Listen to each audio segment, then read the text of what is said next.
கர்த்தருடைய பரிசுத்த நாமத்தில் இன்னைக்கு நம்ம யாக்கோபு 4வது அதிகாரம் 2வது வசனத்தை தியானிக்க இருக்கிறோம். யாக்கோபு 4:2 ஜெபத்திலிருந்து செய்திக்குள்ளே கடந்து செல்வோம்.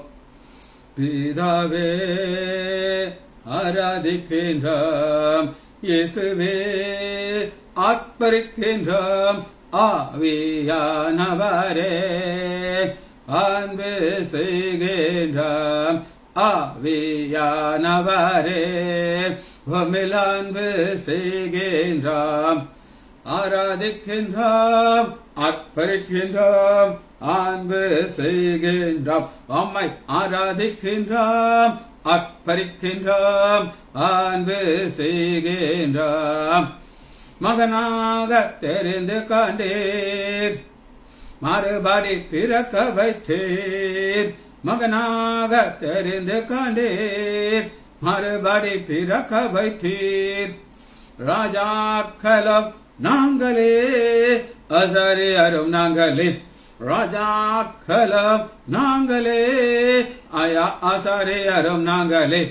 ஒபரபரா உபிரபரா உகனரிகரபரா பாரிசுத்தர் பாரிசுத்தரே பரலோக ராஜாவே, பாரிசுத்தர் பாரிசுத்தரே பரலோக ராஜாவே, எப்போதும் இருப்பவரே இன்மேலும் வருபவரே, எப்போதும் இருப்பவரே இன்மேலும் வருபவரே.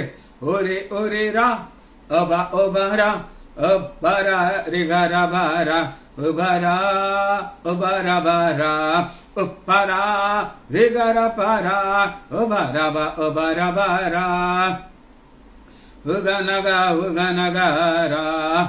சகலமும் படைத்தவரே சார்வா வல்லவரே, சகலமாம் படைத்தவரே சார்வா வல்லவரே, மகிமைக்கு பாத்திரரே பகாத பிரகாசமே, மகிமைக்கு பாத்திரரே மங்காத பிரகாசமே. அப அபரா அக அகரா அபரிகரபரா தோத்திரமாம் கனமாம் வாலமயம் பலனாம், தோத்திரமாம் கனமாம் வாலமயம் பலனாம். மாட்சிமயம் துதியாம் எப்போதும் உண்டாகட்டும், மாட்சிமயம் துதியாம் ஐயா எப்போதும் உண்டாகட்டும். ஆராதிக்கின்றோம், ஆர்ப்பரிக்கின்றோம், அன்பு செய்கின்றோம், உம்மை ஆராதிக்கின்றோம், ஆர்ப்பரிக்கின்றோம், அன்பு செய்கின்றோம். உமது செயல்களெல்லாம் அதிசய மனவைகள், உமது செயல்களெல்லாம் அதிசய மனவைகள், உமது வழிகளெல்லாம் சத்தியமானவைகள், உமது வழிகளெல்லாம் சத்திய மனவைகள். இயேசுவின் நாமத்தினாலே ஜெபங்கள் பிதாவே, ஆமென். கர்த்தருடைய பரிசுத்த நாமத்திற்கு ஸ்தோத்திரம். Balasundari praise lord, Suresh Leela praise lord, doctor Marikani praise lord, எங்க சம்மதி அம்மா ஜெயந்தி அக்கா பிரைஸ் லார்ட். யாக்கோபு 4வது அதிகாரம் 2வது வசனத்தை நம்ம தியானித்துக் கொண்டிருக்கிறோம். நீங்கள் நீங்கள் யார சொல்றாரு? போதகரை பார்த்து சொல்றாரு. சபைக்குள்ள வந்துட்டாங்க, ரட்சிக்கப்பட்டாச்சு, போதகர் ஆகாதிருங்கன்னு சொல்லி 3வது அதிகாரம் 1 வசனத்தை சொல்றாரு. அப்படின்னா போதகர் ஆயிட்டாங்க. போதகர் ஆகாதவங்கள்ட்ட போய் சொல்ல முடியாது. போதகர் ஆயிட்டாங்க, ஆனா அவங்களுக்கு அந்த பரத்துல இருந்து வர்ற ஞானத்தை விட்டுட்டு 3வது அதிகாரம் 15வது வசனத்துல இது ஒரு ஞானம் இருக்குது. அது என்ன ஞானம் அப்படின்னு கேட்டீங்கன்னா, இப்படிப்பட்ட ஞானம் பரத்திலிருந்து இறங்கி வருகிற ஞானமா இராம லௌகிக சம்பந்தம். லௌகிக சம்பந்தம் உலக பிரகாரம் காரியம். ஆண்டவர் நம்மை உலகத்திலிருந்து பிரித்து எடுத்து விட்டார். Set apart. செட் அப்பார்ட் அர்த்தம் ஒரு பாத்திரம், அது தனியாக ஆண்டவருக்காக வைக்கப்பட்டிருக்கிறது. நம்ம இப்படிப்பட்ட ஒரு பாத்திரம் என்ன செய்யக்கூடாது அப்படின்னு கேட்டீங்கன்னா, ஜென்ம சுபாவத்துக்குரியது. ஜென்ம சுபாவத்திலிருந்து நம்ம மாற்றத்துக்கு தான் மறுபடியும் பிறக்கிற அனுபவத்துக்குள்ள கொண்டு வருகிறார். யோவான் 3வது அதிகாரம் 3வது வசனம். யோவான் 3வது அதிகாரம் 5வது வசனம். ஒருவன் மறுபடியும் பிறவாவிட்டால் தேவனுடைய ராஜ்யத்தை காண முடியாது. ஆண்டவர் ஒவ்வொருத்தருக்கும் ஒரு பாதை வச்சிருக்காரு. மறுபடியும் பிறக்கிறதுக்கு ஒரு பாதை வச்சிருக்காரு. ஒருத்தருடைய இன்றைய வாழ்க்கையை பலமுறை சொல்லிட்டு போர் அடிச்சிருக்கோம். சாம் ஜபத்ரி அவருடைய மறுபடியும் பிறந்த அனுபவத்தை குறித்து நான் உங்களுக்கு சொல்றேன். சாம் ஜபத்ரி ஒரு இன்கம் டாக்ஸ் ஆபீசர். அவருக்கு போஸ்டிங் சென்னையில் ஆச்சு. ஒரு லாட்ஜில் தங்கி இருக்கிறார். அப்ப ரட்சிக்கப்படலை. அவருடைய 24 மணி நேரமும் ஒரே ஒரு வேலை தான் செய்வாராம். ஆல்கஹால் சாராயம் குடிச்சிட்டே இருப்பார். நல்ல மப்பு ஆன உடனே ஆபீஸ் போவாராம். பயங்கர ஷார்ப்பா இருப்பான். கட்ட கணக்கு பார்ப்பாராம். அந்த ஒர்க் முடிச்ச உடனே நேரா லாட்ஜ் வந்து குடிக்க ஆரம்பிப்பார். அந்த நேரத்தில் அவரை வழி நடத்தினது யார் அப்படின்னு கேட்டீங்கன்னா ஒரு அம்மா. அந்த அம்மா ஒரு விசுவாசி. இப்படி ஒரு விசுவாசி அந்த அம்மா திருமணமாச்சு. வயத்துல கர்ப்பத்துல குழந்தை இருக்கும்போது கணவன் இறந்துட்டார். குழந்தை பிறகு ஒரு பெண் குழந்தை. அந்த அம்மா ஆண்டவர்கிட்ட ஒரு பொருத்தனை பண்ணிச்சான். ஆண்டவரே, எனக்கு ஒரு அருமையான ஒரு அழகான பெண் குழந்தையை கொடுத்துருக்கீங்க. நான் ஊழியம் செய்யணும். ஆனா நான் ஒரு விதவையா இருக்கிறதுனால நான் வீட்டை விட்டு வெளியே போக முடியாது. வீட்டுக்கு உள்ள இருந்துதான் நான் ஊழியத்தை செய்வேன். நீங்க எனக்கு ஆத்மாவை வீட்டுக்கு அனுப்பணும். எனக்கெல்லாம் ஆத்மா ஆஸ்பத்திரிக்கு அனுப்பிடுவார். நாங்கெல்லாம் எங்கேயும் போறது கிடையாது. ஆத்மா எங்க அனுப்புவாரு? ஆஸ்பத்திரிக்கு அனுப்புவார். அது மாதிரி ஜெபம் பண்ணிச்சு. அவருக்கு அநேகரா ஆண்டவர் அனுப்புவார். ஒரு உதாரணத்துக்கு பால் வாங்குறதுக்கு பால்காரர் பால் பண்றது கொடுக்க வருவார். அப்ப ரொம்ப சோகமா இருப்பார். என்னங்க பால்காரனாச்சு சோகமா இருக்கீங்க? என் மாடுமா காய்ச்சல் வந்துருச்சு. உனக்கு தெரியுங்களா, 20 படி பால் கறக்கிறது சாப்பிட மாட்டேங்குது. படுத்த மாணிக்கு இருக்குது. கவலையா இருக்குது. செத்து போச்சுன்னா என் தொழில போச்சுமா அப்படின்ட்டு. அண்ணே, நீங்க தைரியமா போங்க. சாயங்காலம் 6 மணி வச்சுக்கோங்க. நான் இப்ப முழங்கால் போடுறேன். உங்க மாடு 6 மணிக்கு எந்திரிச்சு சாப்பிட்டுட்டு நல்லா இருக்கும் பாருங்கிட்டு அம்மா முழங்கால் போடுறோம். ஜெபம் பண்ண ஆரம்பிக்கும். 6 மணிக்கு முன்னாடியே மாடு எந்திரிச்சு சாப்பிட ஆரம்பிச்சிச்சு. அவரு வந்து ஏசப்பா ஏசப்பான்னு வாய் நிறைய சொல்லி அவர் ஏத்துக்கிட்டாராம். இந்த பெண் பிள்ளை வளர்ந்துருச்சு. அதுக்கு ஒரு திருமணம் நடத்திட்டு இருக்காங்க. ஒரு வக்கீல் இந்த பெண்ணை திருமணம் செய்தார். இப்ப இத்தனை வருஷம் ஆகுது. அந்த அம்மா பொறுத்த நேரத்துல கரெக்டா இருக்கணும். வீட்டை விட்டு கால் எடுத்து வெளியே வைக்கும். ஆனா ஆண்டவர் ஆத்மா இப்ப வக்கீல் மூலமா இன்னும் ஆத்மா கூடுதான். எப்படின்னு கேட்டீங்கன்னா, யாராவது பிரச்சனை வந்தாங்கன்னா அவங்க சொல்லுவாங்களாம், உங்க 2 பேரும் பிரச்சனை இருக்குல்ல, கோர்ட்டுக்கு போவோம். அதுக்கு முன்னாடி எங்க மாமியார் வீட்டுக்கு போவோம். அங்க போனா இந்த அம்மா 2 பேர்ட்டையும் ஜெபம் பண்ணி அவங்களுக்கு அருமையான ஆலோசனை சொல்லுவாங்களாம். அப்படி அவங்க சமரசமாகி போயிடுவாங்க. இந்த நேரத்தில் சாம் ஜெபத்துடைய அக்கா இந்த அம்மாவுடைய வீட்டுக்கு வராங்க. வந்து, அக்கா, என் தம்பி பெரிய ஆபீசர், ஆனா குடிச்சிட்டு மோசமான வாழ்க்கையை வாழ்ந்துட்டு இருக்கான். லாட்ஜில் இருக்கான். நீங்க வந்து அவனுக்கு ஜெபம் பண்ணணும்க்கா, எங்க லாட்ஜுக்கு வரணும் அப்படின்னு சொல்லி அந்த அம்மா சொல்லுது, ஏமா நேத்தே ஆண்டவர் எனக்கு ஒரு தரிசனத்தை கொடுத்துட்டாரு.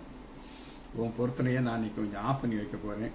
நீ வீட்டை விட்டு வெளியில வர வேண்டிய சூழ்நிலையை நான் உனக்கு அனுமதிக்கிறேன்னு எனக்கு சொல்லிட்டா இருக்கா. நீங்க கரெக்டா வந்து நிக்கிறீங்க. நான் ஆண்டவர்கிட்ட கேட்டேன், ஆண்டவரே, இத்தனை வருஷமா நான் வீட்டை விட்டு நான் சொல்றேன், நீ வெளியே போகணும். ஒரு அக்கா வருவாங்க அவனை கூட்டு போறதுக்கு. நீ அவங்க கூட போய் சாதனுக்காக ஜெபம் பண்ணணும். நான் அவனை ஒரு பெரிய பாத்திரமாக தெரிந்து கொண்டு வச்சிருக்கிறேன். நீ தான் போகணும் அப்படின்ட்டு. சரி, அம்மா கீழ்படி டக்குன்னு கிளம்பிடுச்சு. லாட்ஜுக்கு போறாங்க. போனா அங்க இவரு குடிச்சுக்கிட்டு கிடக்குறாரு. இந்த அம்மா மூலம் அந்த என்ட்ரன்ஸ்ல போய் முக்காடு போட்டு ஜெபம் பண்ண ஆரம்பிச்சிச்சு. சாம் ஜெபத்துரை, நீ பாவத்துல இருக்க. இன்னும் ஒரு சில நாட்களை நீ மறிக்க போகிறாய். நீ மறித்து நரகத்துக்கு போகணுமா, இல்லைன்னா அந்த பரலோக தேவனுக்கு நீ ஊழியக்காரனா ஆகணும். எவ்வளவு ஒரு பிரியமானவர். நீ ஒரு இன்கம் டாக்ஸ் ஆபீசருங்கிற ஒரு பெருமையில இருக்க. அதெல்லாம் ஒன்னத்துக்கும் பிரயோஜனம் இல்லை. நீ ஆண்டவருக்கு ஒரு அழைப்பு இருக்கு. உனக்கு உன் மேல பெரிய ஆண்டவர் எதிர்பார்க்கிறான்னு சொல்லி ஜெபம் போட்டுட்டே இருக்கேன். ஜெபம் இருக்கேன். அதை கேட்டுக்கிட்டே இருக்காரு. என்ன நல்ல மப்பல் இருக்காரு. ஒரு அம்மா முழங்கால் போட்டு முக்காடு போட்டு எனக்கு ஜெபம் இருக்கு. பொத்துன்னு கீழே விழுந்தார். 3 நாள் எழுந்திருக்கவே இல்லை. படுத்த மணி இருக்காரு. அப்புறம் அவர் ரட்சிக்கப்பட்டார். ரட்சிக்கப்பட்டு ஆண்டவருடைய ஊழியக்காரன மாதிரி எனக்கு எத்தனையோ செய்தி, அவருடைய செய்தியை நான் கேட்டிருக்கேன். நான் அவரை பார்த்திருக்கேன், ஒருக்கா பார்த்திருக்கேன். ஆனா அநேக கேசட்ஸ் மூலமாக அவருடைய வார்த்தையை கேட்டேன். காரணம் என்ன அப்படின்னு கேட்டீங்கன்னா, யாக்கோபு 3வது அதிகாரம் 15வது வசனம், இப்படிப்பட்ட ஞானம் பரத்திலிருந்து இறங்கி வர ஞானமாயிராமல் லௌகீக சம்மதமும் ஜென்ம சுபாவத்திற்கும் பேய்த்தனத்துக்கு அடுத்தது. இதோட ஆண்டவர் மாற்றி ஒரு புதிய மனுஷனை சிருஷ்டிக்கிறார். சிருஷ்டித்துட்டு என்ன செய்யறார் அப்படின்னு கேட்டீங்கன்னா, 4வது அதிகாரம் 2வது வசனம், நீங்கள் இச்சித்தது உங்களுக்கு கிடைக்கிறது. என்ன அர்த்தம் அப்படின்னா, ஜெபம் பண்றீங்க, அது உங்களுக்கு கிடைக்கிறது. இவங்க போதகர், இவங்க ஜெபம் பண்ணான்னா ஆண்டவர் கொடுக்கணும், காத்துக்கிட்டு இருக்காரு. அவர் பேரை ஜெபத்தை கேட்கிறவரேங்கிறதா. நம்முடைய தேவைகளை அறிந்த பரம பிதா இருக்கிறார். நாம் ஜெபிக்கிறதுக்கு முன்னாடி நம்முடைய தேவை அவருக்கு தெரியும். அதெல்லாம் ரெடியா வச்சுக்கிட்டு இருக்கிறார். ஆனா கொடுக்க மாட்டேங்கிறார். ஏன் கொடுக்க மாட்டேங்கிறார்னா, அவங்களுடைய வாழ்க்கையில் இருக்கிற சில காரியங்களை பார்க்க போகுது. நீங்கள் கொலை செய்தும் பொறாமை உள்ளவர்களாக இருந்தும் அடையாமல். கொலைங்கிறது என்ன அப்படின்னு கேட்டீங்கன்னா, நீங்க நினைக்கிறாப்புல கழுத்தை அப்படின்னு கொல்ற கொலை கிடையாது. இது என்ன கொலைங்கிறத நான் உங்களுக்கு காட்டுறேன், ஏற்றுக்கொள்ளுமா? இவங்க என்ன செய்யறாங்க அப்படின்னு கேட்டீங்கன்னா, 1 யோவான் 3வது அதிகாரம் 14வது வசனம், இவர்கள் ஒரு கொலை செய்யறாங்க. அது என்ன கொலை? இது கிடையாது. நாம் சகோதரத்திலே அன்பு கூறுகிறபடியினாலே மரணத்தை விட்டு ஜென். என்னைக்கு சகோதரத்துல நீங்க அன்பு கூற ஆரம்பிச்சிட்டீங்களோ, உங்களுக்கு மரணத்தை விட்டு ஜென் போட்டு. இந்த அன்பு திரளான பாவத்தை மூடுற அன்பு. அது அறிவு. சகோதரத்திலே அன்பு கூறாதவன் மரணத்திலே நிலை கொண்டிருக்கிறான். என்னைக்கு உங்க சகோதரன் இதான் பிரதர்ஸ், ஊழியக்காரர்கள் பிரதர், நம்ம பிரதர் பிரைசலார் அப்படிங்கிறோம். எப்படி நம்ம பிரதரா மாறுறோம் அப்படின்னு கேட்டீங்கன்னா, பரம பிதா எனக்கும் உங்களுக்கு அப்பா, ஆண்டவராக இயேசு கிறிஸ்துக்கு அப்பா. அவருடைய பிள்ளைகள் எல்லாம் என்ன மாறிடுறாங்க? அவருடைய சகோதரர்களா மாறிடுறாங்க. சரி, இதை நீங்க எங்க பார்க்கலாம்? இந்த 1 யோவானை கையில வச்சுக்கோங்க. இந்த சகோதரரே அப்படின்னு சொல்றாருன்னா, இந்த சகோதரங்கிற உறவு எங்க இருந்து வருது அப்படின்னு கேட்டீங்கன்னா, யோவான்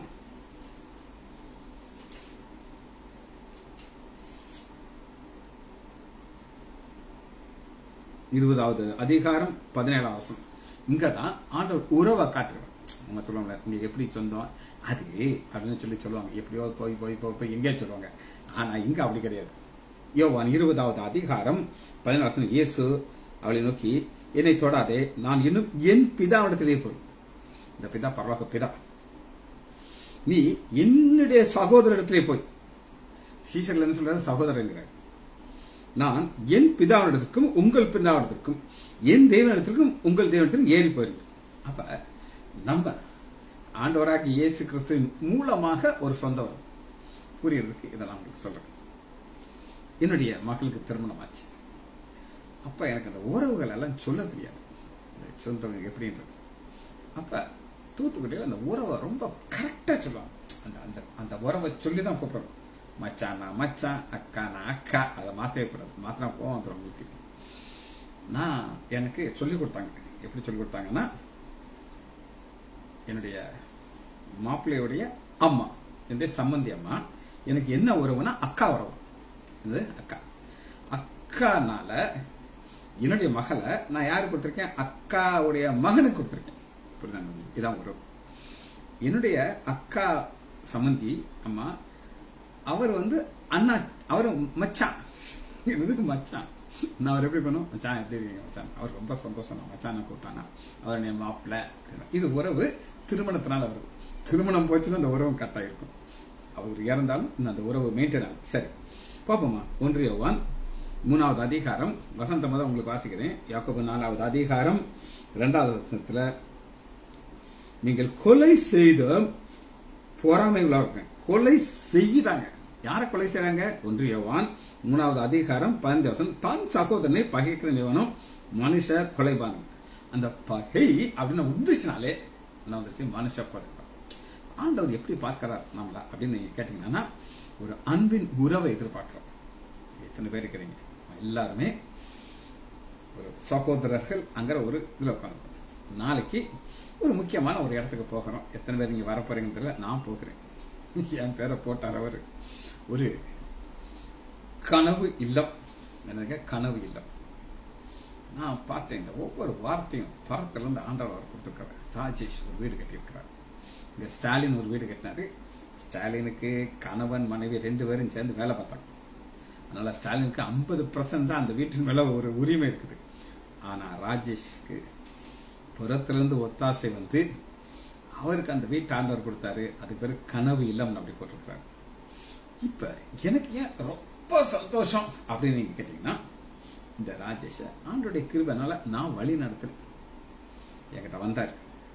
வரும்பொழுது ஒரு பெரிய விபூதி, அதுல ஒரு பொட்டு, நெத்தியில குங்குமம், கழுத்துல கொட்டை, கையில ஒரு வளையம், இதோட வந்தார்.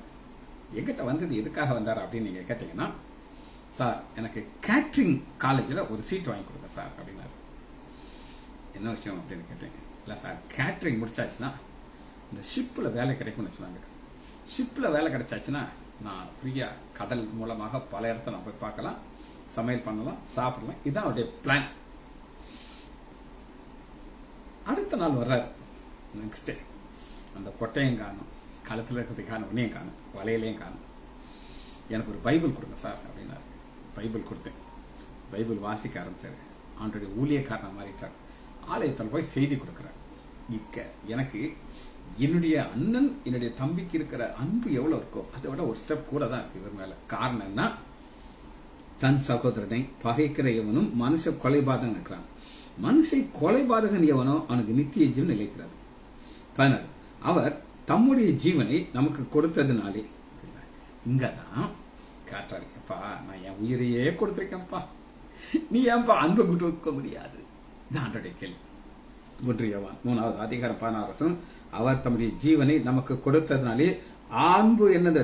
நாமும் சகோதரனுக்காக ஜீவனை கொடுக்க கடனாளியா இருக்கிறோம். எப்ப நீ ஜீவனை கொடுக்கணும்? அது வையாம, திட்டாம, மோசமா திட்டாம. இன்னைக்கு ஒவ்வொரு ஊழியக்காரர்களுக்குள்ள வர்ற சண்டையை பார்த்தா பயமா இருக்கு. சரி, அடுத்து நான் உங்களுக்கு இதுல ஒரு வார்த்தையை காட்டுறேன். இச்சித்து 4வது அதிகாரம் 2வது இச்சித்து. இச்சித்துங்கிறதுக்கு இங்கிலீஷ் லஸ்ட் அப்படின்னு இச்சித்து. இந்த இச்சை தான் உலகத்துல வந்த ஃபர்ஸ்ட் பாவம். இச்சை தான் முதல் பாவம். வாசிப்போம். ஆதியாகமம் 3வது அதிகாரம் இச்சையை கொடுத்து நான் உங்களுக்கு காட்டுறேன். 3வது அதிகாரம் 6வது வசனம். அப்பொழுது ஸ்திரீயானவள் அந்த விருட்சம் புசிப்புக்கு நல்லதும் பார்வைக்கு இன்பமும் புத்தியை தெளிவிக்கிறதும் இச்சிக்கப்படத்தக்க விருட்சம். இச்சிக்கப்படத்தக்க இச்சைக்கும் ஒரு வித்தியாசம். இச்சைங்கிறது என்னன்னா நமக்கு சொந்தம் இல்லாததை எடுத்துக்கிறது. இது என்னுடைய பைபிள். நான் ஒரு ஆலயத்தில் போய் செய்து கொடுக்குறேன். புல்பெட்டுக்கு அதை கொண்டு போவேன், என்னுடைய நோட்ஸையும் கொண்டு போவேன், மெசேஜ் கொடுத்து நான் வந்துடுவேன். நான் அங்க இருக்கிற மைக்கை தூக்கிட்டு வரேன். மைக்கு ஆலயத்துக்கு சொந்தமானது. இது பைபிள் எனக்கு சொந்தமானது. இந்த இச்சைங்கிறது என்ன அப்படின்னு கேட்டீங்கன்னா, ஆண்டவர் வெறுக்கிற ஒரு காரியம். அப்ப ஆண்டவர் சொல்றாரு, எல்லாத்தையும் சாப்பிடலாம், ஆனா நான் விலக்கண கனியை நீ புசிக்க கூடாது. அப்ப முதல் பாவம் என்ன கேட்டீங்கன்னா இச்சை. இந்த இச்சைக்கிறதுக்கு என்ன ஒரு விளக்கம் அப்படின்னு நீங்க கேட்டீங்கன்னா எடுத்துக்கொள்ளுமா. நீதிமொழிகள் 1வது அதிகாரம்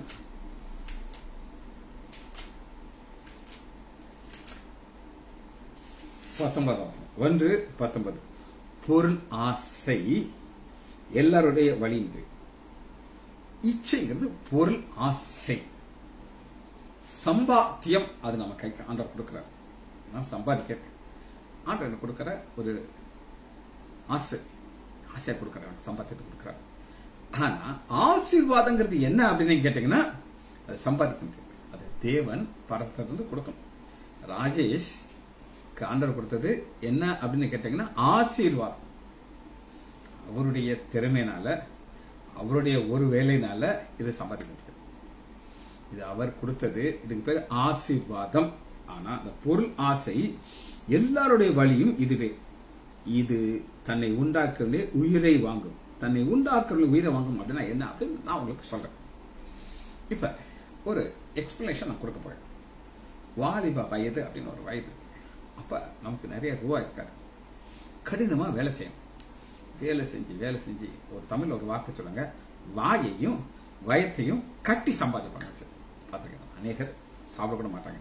சேர்த்து வச்சு வயதானதுக்கு அப்புறம் அவங்களுக்கு சில நோய்கள் வரும், சுகர், பிரஷர் வரும். இந்த நேரத்தில் உண்மையிலேயே அவங்களால பணம் இருக்கும், சாப்பிட முடியாது. என்ன இருக்கும், பணம் இருக்கும், சாப்பிடும். ஆனா கொஞ்சம் வயசுல கரெக்டா எக்ஸசைஸ் பண்ணி, ஜே.எம். ஸ்டாலின் இருக்காரு, அவருக்கு நான் ஒரு ஆலோசனை சொல்லியிருக்கேன். ஸ்டாலின், நீங்க காலையில வாக்கிங் போகணும் அப்படின்னு நான் சொல்லியிருக்கேன். அவர் போனார்னா அவருக்கு நல்லது. ஏன் நல்லது அப்படின்னு கேட்டீங்கன்னா, அவருக்கு சில நோய்கள் உள்ள வந்துருச்சு, விளைவினங்கள் உள்ள வந்துருச்சு. இப்ப எனக்கு எஸ் புரியுது, எப்படினாலும் கிடையாது, you have to do some. அதனாலதான் இந்த வசனம் சொல்லுது, பொருள் ஆசை உள்ளவன் எல்லாருடைய வழி இது, தன்னை உண்டாக்குடைய உயிரை வாங்கும். ஆனா இருதாசம், ஞானம் வெளியே நின்று கூப்பிடுகிறது, அது சத்தமிடுகிறது. ஏன் அது சத்தமிடுகிறது அப்படின்னு நீங்க கேட்டீங்கன்னா, 13 வசனம் பாருங்க, விலை உயர்ந்த சகலவித பொருட்களை கண்டறிவோம், கொள்ளை பொருளினாலே நம்முடைய வீடுகளை நிரப்பும். இதுதான் இச்சை, கொள்ளை பொருள். இந்த கொள்ளை பொருளை குறித்து ஒரு கதை, இது யார் எனக்கு சொன்னா, எனக்கு இல்ல, பிரதர் டி.ஜே.எஸ். தினகரன் ஒரு கதை, அவர் கதை சொல்றது மாதிரி இந்த வசனத்துக்கு அவர் ஒரு விளக்கத்துக்கு ஒரு கதை சொன்னார். இப்பதான் போயிட்டு இருக்காரு. Very good Stalin, God bless you. ஒரு பயங்கரமான பிரில்லியண்டான ஒரு மனுஷன், ஒரு கிரிமினல் பிரெயின் அவனுக்கு. அவன் அவனால கெப்பாசிட்டி கிடையாது. அவன் பேங்க்ல எப்ப பணம் வரும், அந்த பேங்க்ல எப்ப செக்யூரிட்டி இருப்பான், எப்படி உள்ள போகலாம்ங்கிற பல காரியங்களும் அவனுக்கு தெரியும். ஆனா அவனுக்கு தைரியமா போய் அதை செய்ய தெரியாது. அவன் ஒரு பார்ட்னரை கண்டுபிடிச்சான். அவன் ஒரு பெரிய ஒரு திருடன், அவனுக்கு ஒரு டீம் இருக்குது. இவன் என்ன சொல்லியிருக்கான், இங்க பாருங்க, நம்ம பார்ட்னரை சேர்ந்துடும், எனக்கு எக்ஸாக்டா என்னைக்கு எப்ப எவ்வளவு ரூபாய் எந்த இடத்துல தெரியும், ஒரு கோடீஸ்வரன் வீடு எனக்கு தெரியும், அங்க எப்படி போகணும்னு எனக்கு தெரியும். ஆனா எனக்கு போக தைரியம் கிடையாது. நீ போய் கொள்ளையடிச்சுட்டா ஆளுக்கு பாதி பாதி எடுத்துருவான். சொல்லுவான், ஐயா சூப்பர் ஐடியா இருக்கையா, இப்படி ஒரு பணக்கான வீடு இருக்குது எனக்கு தெரியாது. 2 பேரும் சேர்ந்து முதல்ல போய் பிளான் பண்ணிடுறாங்க. எத்தனை மணிக்கு அவரு போவாரு, எல்லா கால்குலேஷன் சொல்றாரு. இவன் போய் ஈஸியா அந்த கொள்ளையடிச்சு வந்துடுறான். வந்தா ஆளுக்கு பாதி, இவனுக்கு பாதி எனக்கு பாதி. அந்த கொள்ளைக்காரனுக்கு லேசா வலிக்குது. ஏன் வலிக்குதுன்னா, அத பாதி நோகாம நொங்க திங்கிறான். ஒரு விரல கூட அசைக்கல. நாங்க எவ்வளவு ரிஸ்க் எடுத்துட்டு போய் எடுத்து வந்தோம். சரி, இவன் ஐடியா கொடுத்துருக்கா, நம்ம கிடைக்காது. அடுத்து ஒரு பேங்க் ராபரியை பத்தி இவன் சொல்றான். இத்தனை கோடி ரூபா இங்க வரும், இத்தனை மணிக்கு இப்படி போய் இந்த தட்டுன்னு அடிச்சிடும். அந்த வேனை எப்படி அதை அடிக்கணும், அது எங்க இருக்கு, எப்படி டீட்டெயில் சொல்லிடுறான். அவன் கரெக்டா போய் அத்தனை கோடி அடிச்சுட்டு வந்துடுறான். இப்ப பாதி கொடுக்க வேண்டியிருக்கு. இவன் நினைச்சான், என்னடா இவன் லூசு பாய் மாதிரி பாதி நம்ம கொடுக்க வேண்டியிருக்கு, இத்தனை கோடி ஒரு செகண்ட்ல அவன் சம்பாதிச்சுக்கிறான்ட்டு இவன் என்ன செய்யறான், அவங்க ஆளுகிட்ட சொல்லிடுறான், இவனுக்கு நம்ம செலிப்ரேட் பண்ணோம், ஆல்கஹால் சாராயம் குடிக்க ஆரம்பிக்கிறாங்க.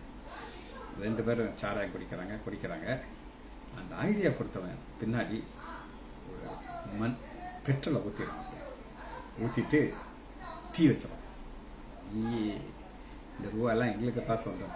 இவன் என்ன செய்யறான், இவன் ரொம்ப விவரமான பார்த்தீங்களா, ஓடி வந்து அந்த கொள்ளைக்காரன் சீஃபா கட்டி பிடிச்சுக்கலாம். இவன் உர்றாங்கிறான். நாங்க உர்றதுக்கு ஏன்டா என்ன ஐடியா கொடுத்தேன், என்னை கொலை பார்க்கறது, நீ ஜாவ்.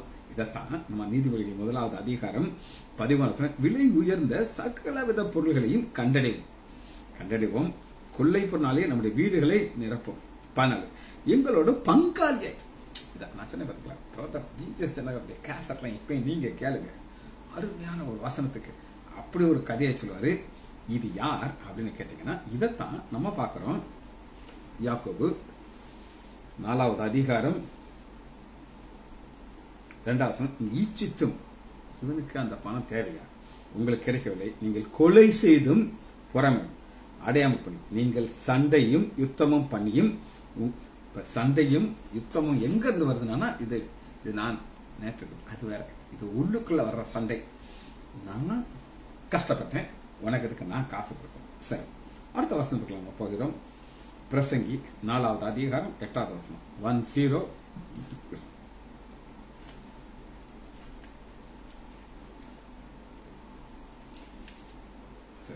794 7:9-4 பிரசங்கி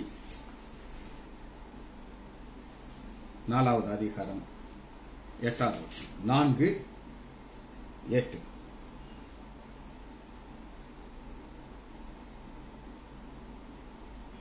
7:9-4 ஒருவன் ஒன்றியா இருக்கிறான், அவனுக்கு உடனாளியும் இல்லை, அவனுக்கு பிள்ளையும் சகோதரரும் இல்லை.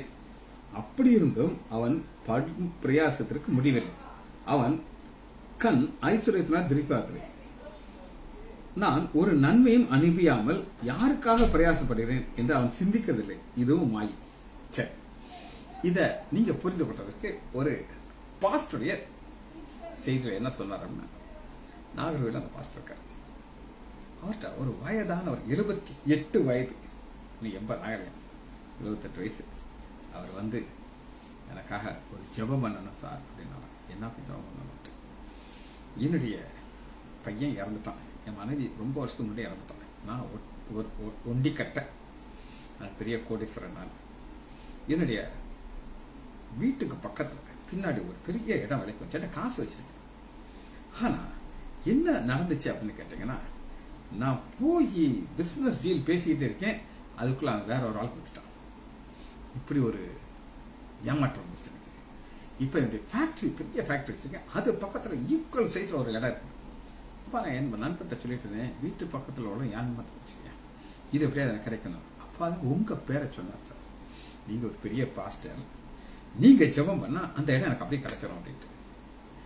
இவரு கேட்டார், உங்களுக்கு வயசு என்ன சார்? 78 வயசு. அவர் சொல்றாரா, உங்க மனசுல என்ன இருக்குன்னு தெரியுது பாஸ்டர். ஐயா, இந்த வயசான காலத்துல அந்த இடத்த வாங்கி என்ன செய்ய போகிற அப்படிதான் நினைக்கிறீங்க. ஆனா எனக்கு ஆசை, அது எனக்கு வேணும் அப்படின்னு பாருங்க. ஒரு ஒண்டியா இருக்கிறான், ஒத்தாள் தானே, அவனுக்கு கூட பொண்டாட்டி கிடையாது, பிள்ளைகளை, பையனுக்கு செத்து போயிட்டான். அவனுக்கு பிள்ளையும் சகோதரனும் அப்படி இருந்தும் அவன் படும் பிரயாசத்துக்கு முடியவில்லை. அவன் கண் ஐஸ்வர்யத்தால் திருப்தியாகிறது. நான் ஒரு நன்மையும் அனுபவியாக்காமல் யாருக்காக சிந்திக்கும். இதுவும் மாய். இதெல்லாம் எதுக்காக நடக்குதுன்னா, இச்சை. ஆண்டவன் கொடுத்திருக்காருங்க, நான் சந்தோஷமா இருக்கிறேன் அப்படின்னு சொல்லியாச்சுன்னா வேலை முடிக்குது. ஆனா அது அவருடைய நோக்கம் அல்ல. ஆபஹூக் கற்றுக்கொள்வோம். 10:8-4 ஆபஹூக் 2:4. இதுல ஒரு முக்கியமான ஒரு வார்த்தை இருக்கு, இதுதான் பைபிளே கீ வார்த்தை. தன் விசுவாசத்தினால நீதிமன்றம் பிழைப்பான். ஆபஹூக் 2:4. ஆனா அது எதோட கனெக்ட் பண்ணி ஆபஹூக் சொல்றாரு அப்படின்னு கேட்டீங்கன்னா, இதோ அகங்காரியா இருக்கிறானே, அவனுடைய ஆத்மா அவனுக்குள் செம்மையானதல்ல. இங்க அகங்காரி ஆலயத்துக்குள்ள வந்தாச்சு, போதகரா மாத்திட்டாரு. ஆனா அந்த அகங்காரம் இருக்குது. அந்த அகங்காரம் என்ன சொல்லுதுன்னா, இச்சிக்குது, எனக்கு அது வேணும், இது வேணும். சகோதரனா, அவனை அடிச்சு கீழே இறக்கி அந்த போஸ்ட் எனக்கு வேணும். இது அவனுடைய வாஞ்சை. 1 தீமோத்தேயு 1வது அதிகாரம் 6வது வசனம். 1 தீமோத்தேயு 1வது அதிகாரம் 6வது வசனம்.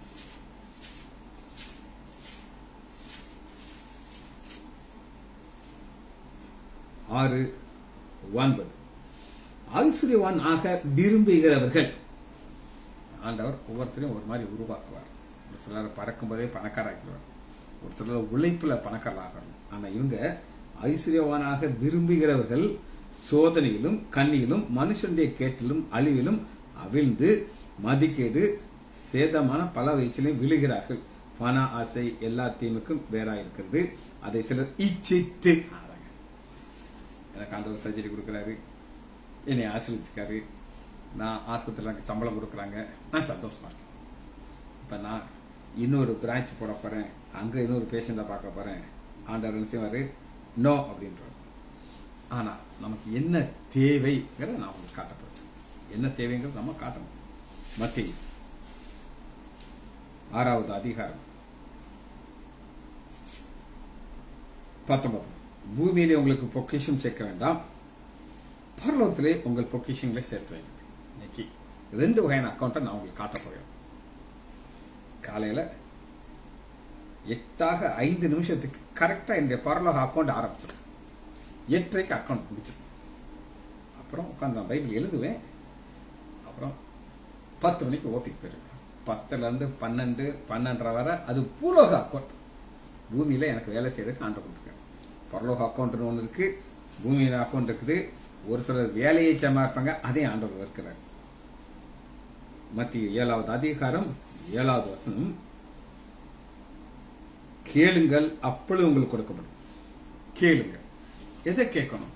ஆண்டவரே எனக்கு ஒரு சமாதானத்தை தாங்க ஆண்டவர், இச்சிக்கிறது எனக்கு வேண்டாம் ஆண்டவரே, நான் உண்மை போல மாறணும். நீங்க என்ன செய்யணும்? கேட்கணும். கேட்டானா ஆண்டவர் தான் கொடுப்பார். ஏசாயா 7வது அதிகாரம் 11வது வசனம். ஏசாயா 7:11.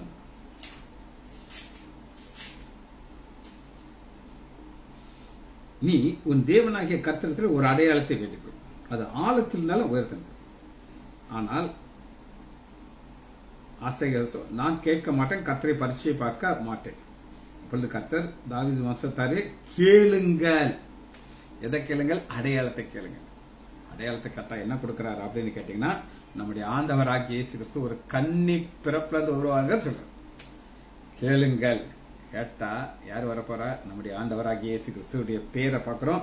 அவருக்கு இம்மானுவேல் என்று பேரிடுகிறார்கள்.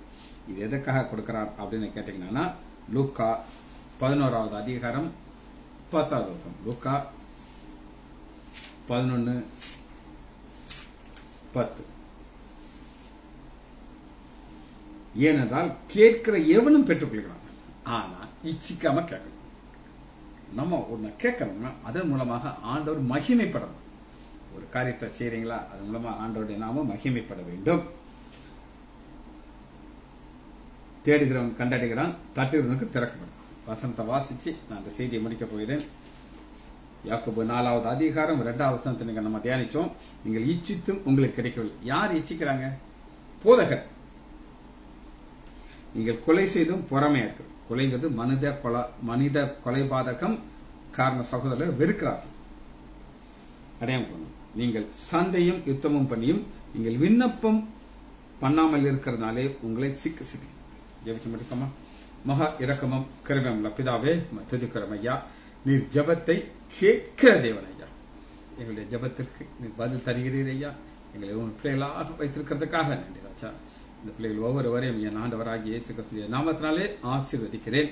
இயேசுவின் நாமத்தினாலே ஜெபங்களை பிதாவே. ஆமேன், ஆமேன், ஆமேன்.